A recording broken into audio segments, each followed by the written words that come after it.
Bismillahirrahmanirrahim. Assalamualaikum warahmatullahi wabarakatuh. Ya, bagaimana kabarnya hari ini anak-anakku sekalian, khususnya di kelas 6 Ibnu Abbas SD Permata di Batang, dan juga pastinya tidak lupa Ustadz akan menyapa untuk teman-teman yang lain ya, baik itu ayah bunda, kemudian juga dari santriwan atau santriwati dari Ustadz Widi yang dari TPQ, dan juga para pemirsa yang setia untuk bisa menyimak di channelnya Widi Sisil ya. Ya, pada kesempatan kali ini sebelumnya mari kita mengucapkan alhamdulillah, bersyukur kepada Allah sehingga pada kesempatan kali ini kita masih diberikan kekuatan Allah untuk bisa melaksanakan salah satu ibadah dari yang diperintahkan Allah, yaitu ibadah puasa di bulan Ramadan, dan mudah-mudahan kita senantiasa diberikan kekuatan untuk bisa melaksanakan ibadah puasa ini hingga nanti selesai sampai 30 hari ya kurang lebih. Dan pastinya kita juga berharap nanti kita mudah-mudahan mendapatkan sebuah derajat yang sangat mulia di sisi Allah, yaitu derajat muttaqin atau orang-orang yang bertakwa seperti itu. Amin ya rabbal alamin. Dan tak lupa salawat serta salam semoga tetap tercurahkan ke perjuangan kita Nabi Muhammad SAW yang senantiasa dari perjuangannya beliau dari awal sampai akhir sampai sekarang, meskipun beliau sudah meninggal, tapi ternyata jasanya sangat luar biasa yang mana membuat umat manusia bisa keluar dari sebuah peradaban yang sangat gelap menuju sebuah peradaban yang sangat mulia dengan dinul Islam. Baik, pada kesempatan kali ini yang ingin saya sampaikan adalah sebuah tema tentang kisah ataupun kasih sayang, bagaimana kasih sayang Rasulullah terhadap anak yatim ya. Jadi sungguh pas sekali kalau kemarin Ustadz menyampaikan tentang keutamaan sedekah di bulan Ramadan, dan di kesempatan kali ini Ustadz ingin menyampaikan sebuah tema yang pastinya tidak jauh dengan sedekah, artinya tidak jauh dari hubungannya dengan berbagi dengan orang lain di sekitar kita, yang mana pada kesempatan kali ini dikhususkan adalah tentang bagaimana kisah ataupun kasih sayang dari Rasulullah SAW terhadap anak yatim. Al-Quran dalam surat Al-Ma'un kita bisa menyimak tentang bagaimana Allah kemudian tidak suka ya istilahnya dengan orang-orang yang menghadiri anak yatim, artinya yang kemudian menyepelekan ataupun bahkan menzalimi anak yatim. Nah, kemudian yang berikutnya adalah anak yatim ini kenapa kemudian menjadi sebuah hal yang sangat luar biasa di masa Rasulullah, karena Rasulullah sendiri beliau lahir dalam kondisi juga yatim ya. Jadi ketika beliau itu masih dalam kandungan itu ayahnya sudah meninggal seperti itu, dan lahir dalam keadaan sudah yatim. Nah, artinya kasih sayangnya dari seorang ayah pun juga beliau tidak sempat mendapatkan, hanya dari seorang ibu seperti itu. Nah, dari sini kemudian beliau ingin mencoba berbagi rasa dengan anak-anak yang lain, dan insya Allah di kesempatan kali ini ada sebuah kisah yang sangat menarik, yaitu kaitannya dengan bagaimana kisahnya Rasulullah pada suatu saat atau suatu masa saat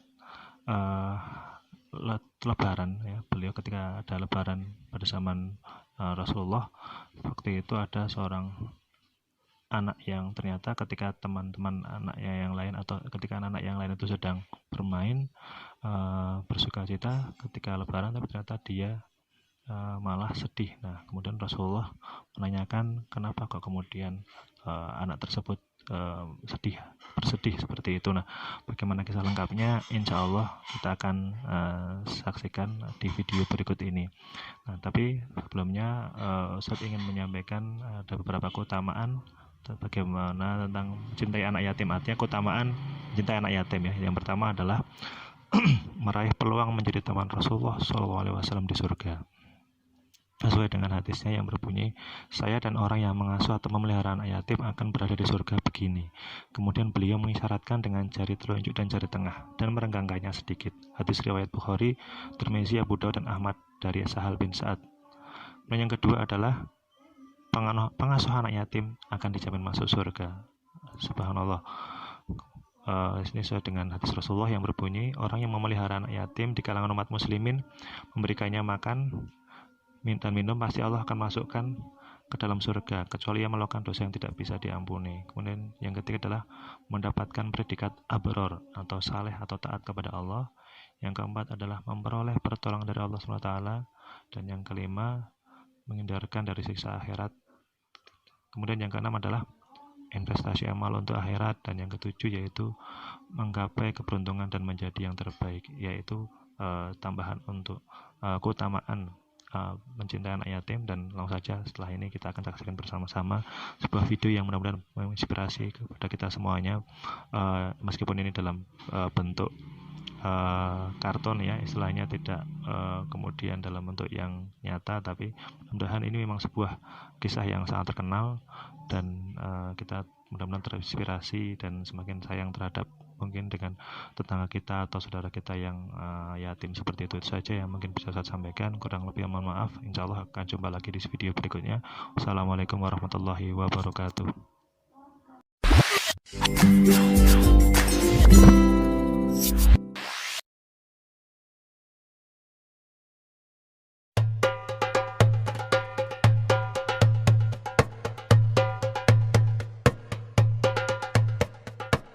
Seperti yang telah kita ketahui, Nabi Muhammad menaruh perhatian yang sangat besar terhadap anak-anak yatim.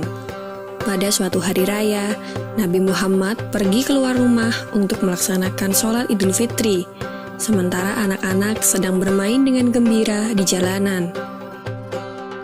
Namun di kejauhan, tampak seorang anak kecil duduk berseberangan dengan mereka yang sedang bermain. Dengan pakaian sederhana dan tampak murung, ia menangis terseduh. Melihat hal itu, Nabi Muhammad segera menghampiri anak tersebut, lalu beliau berkata, "Nak, mengapa kau menangis dan tidak bermain bersama mereka?" Anak kecil itu tidak mengenali bahwa orang dewasa yang sedang berada di hadapannya adalah Nabi Muhammad yang merupakan utusan Allah. Ia pun menjawab, "Paman, ayahku telah meninggal."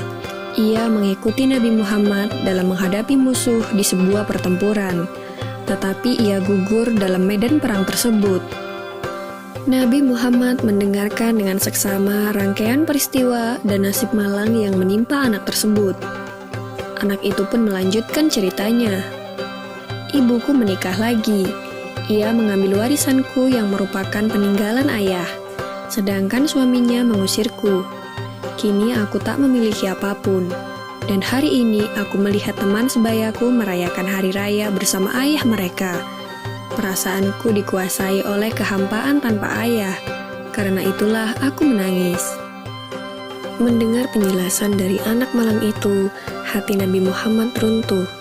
Ternyata masih ada anak-anak yatim dari sahabat yang gugur membela agama dan Rasulnya di medan perang yang mengalami nasib malang seperti anak itu. Namun Nabi Muhammad segera menguasai diri. Nabi yang duduk berhadapan dengan anak ini segera menggenggam tangannya. "Apakah kau sudi bila aku menjadi ayahmu, Aisyah menjadi ibumu, Ali menjadi pamanmu, Hasan dan Husain sebagai saudaramu, dan Fatimah sebagai saudarimu?" tanya Nabi Muhammad. Mendengar tawaran itu, anak itu seketika mengerti bahwa yang dihadapannya adalah Nabi Muhammad SAW. "Kenapa tak sudi wahai utusan Allah?" jawab anak ini dengan senyum terbuka. Nabi Muhammad kemudian membawa anak angkatnya pulang ke rumah. Di sana anak ini diberikan pakaian terbaik. Ia dipersilahkan makan hingga kenyang. Penampilannya diperhatikan, lalu diberikan wangi-wangian. Setelah selesai, ia pun keluar dari rumah Nabi Muhammad dengan senyum dan wajah bahagia. Melihat penampilannya yang sudah berbeda, para sahabatnya yang semula sedang bermain bersama mulai bertanya, Sebelum ini kau menangis, tapi kini kau tampak sangat gembira. Benar sahabatku, tadinya aku lapar, tetapi lihatlah, sekarang tidak lagi. Aku sudah kenyang. Dulunya, aku memang tidak berpakaian bagus, tetapi kini lihatlah, sekarang aku mengenakan pakaian bagus. Dulu memang aku ini yatim, tetapi sekarang aku memiliki keluarga yang sangat perhatian. Nabi Muhammad ayahku, Aisyah ibuku, Ali pamanku, Hasan dan Husain saudaraku, dan Fatimah saudariku. Bagaimana aku tidak bahagia? Mendengar cerita sahabatnya, mereka tampak menginginkan nasib serupa. Sampai salah satu dari mereka berkata, "Coba saja ayah kita juga gugur pada peperangan itu, sehingga kita juga diangkat sebagai anak oleh Nabi Muhammad." Lalu waktu terus berjalan, usia semakin bertambah. Kebahagiaan anak ini pun lenyap ketika selang beberapa tahun setelah itu, Nabi Muhammad meninggal dunia. Meratapi kepergian ayah angkatnya yang paling mulia, ia keluar rumah dan bersedih. Sungguh menyedihkan, kini aku kembali terasing. Aku bukan siapa-siapa lagi. Aku kini menjadi yatim yang kesepian, katanya sambil menangis sedih. Sayyidina Abu Bakar As-Siddiq yang menyaksikan anak ini segera memeluknya. Sayyidina Abu Bakar kemudian mengambil alih pengasuhannya. Wallahu alam. Semoga kisah ini dapat mempertebal iman kita dan semakin percaya terhadap kebesaran dan kuasa Allah Subhanahu wa Ta'ala. Amin ya Rabbal Alamin.